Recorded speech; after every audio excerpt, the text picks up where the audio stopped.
2 விதையை பயன்படுத்தி எல்லா நோய்களுக்குமே முற்றுப்புள்ளி வைக்கக்கூடிய ஒரு அருமையான இயற்கையான மருத்துவ குறிப்பை தான் இன்னைக்கு இந்த வீடியோவில் பார்க்க போகிறோம். இப்போ இருக்கக்கூடிய வாழ்க்கை முறையில் சரியான ஊட்டச்சத்து நிறைந்த உணவுகளை சரியான முறையில் எடுக்காம தவறுறதுனால நிறைய நோய்களுக்கு இன்னைக்கு ஆளாகிறோம். அதில் மிக முக்கியமானது இரும்புச்சத்து குறைபாடு, எலும்பு தேய்மானம், உடல் அசதி, சோர்வு, கண் நரம்பு பாதிக்கிறது, மன அழுத்தம், மூட்டு வலி, மாதவிட சமயங்களில் அதிகப்படியான உதிரப்போக்கு, வலி, பெண்களுக்கு ஏற்படக்கூடிய வெள்ளைப்போக்கு, இது எல்லாத்தையுமே சரி செய்யும். இதை இப்போ நம்ம எப்படி செய்யறதுன்னு பார்க்கலாம்.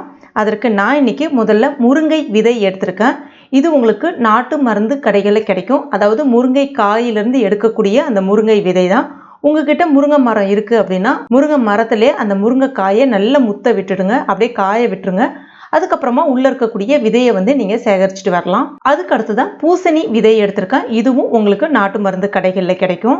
முருங்கை விதை அப்படின்னு எடுத்துக்கிட்டாலே உடலுக்கு நல்ல ஒரு குதிரை பலத்தை கொடுக்கும், உடல் அசதியை நீக்கும், கண் சோர்வை நீக்கும், கண் பார்வைக்கு நல்லது, கண் நரம்புகளை நல்லா வலுப்படுத்தும், எலும்பு தேய்மானம், மூட்டு வலி, இடுப்பு வலி சம்பந்தமான எல்லா பிரச்சனைகளுக்குமே தீர்வு கொடுக்கும், ஆண்மை குறைபாட்டை சரி செய்யும்.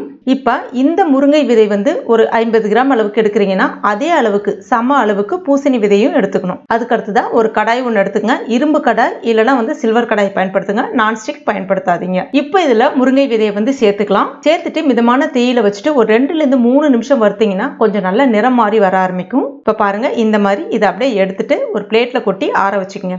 அடுத்ததான் அதே கடாயிலே ஒரு 1/2 ஸ்பூன் அளவுக்கு நெய் சேர்த்துட்டு கூடவே நம்ம வச்சிருக்க அந்த பூசணி விதையும் சேர்த்துட்டு அந்த பூசணி விதை கொஞ்சம் பொன்னிறமா ஆகுற அளவுக்கு நல்லா வறுத்துக்குங்க. இப்போ பாருங்க, நல்ல பொன்னிறமா ஆயிடுச்சு. இதையும் நம்ம ஒரு பிளேட்ல எடுத்து ஆற வச்சுக்கலாம்.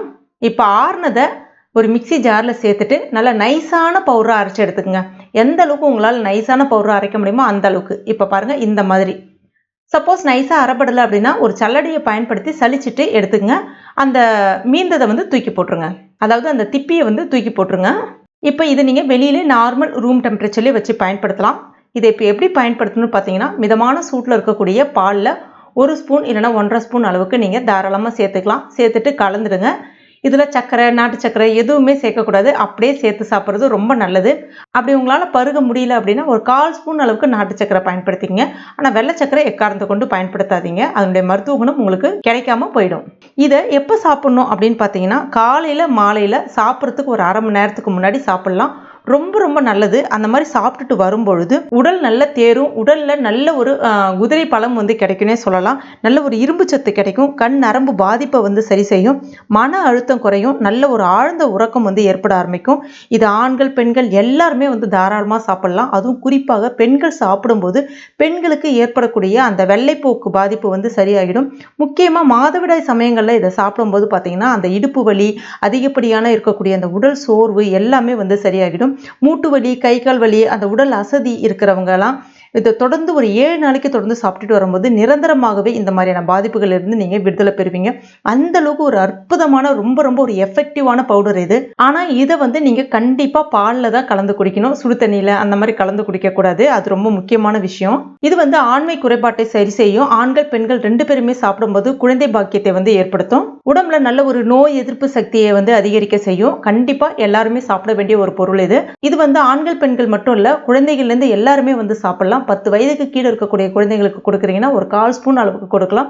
அது மட்டும் இல்லாமல் இது வயிறையும் சுத்தம் பண்ணும். கண்டிப்பாக ட்ரை பண்ணி பாருங்கள். ட்ரை பண்ணிட்டு மறக்காமல் எனக்கு கமெண்ட் பண்ணுங்கள். இந்த வீடியோ பிடிச்சிருந்தா லைக் பண்ணுங்கள். உங்கள் நண்பர்கள் மற்றும் ஃபேமிலி மெம்பர்ஸ் கூட மறக்காமல் ஷேர் பண்ணுங்க. மேலும் இது போன்ற பயனுள்ள குறிப்புகளுக்கு நம்ம சேனல் இது வரைக்கும் நீங்கள் சப்ஸ்கிரைப் பண்ணாத நண்பர்கள் அதனை உடனே சப்ஸ்கிரைப் பண்ணீங்க. கூடவே மறக்காமல் அந்த பெல் நோட்டிஃபிகேஷன் சிம்லையும் ப்ரெஸ் பண்ணிங்க. தேங்க்யூ.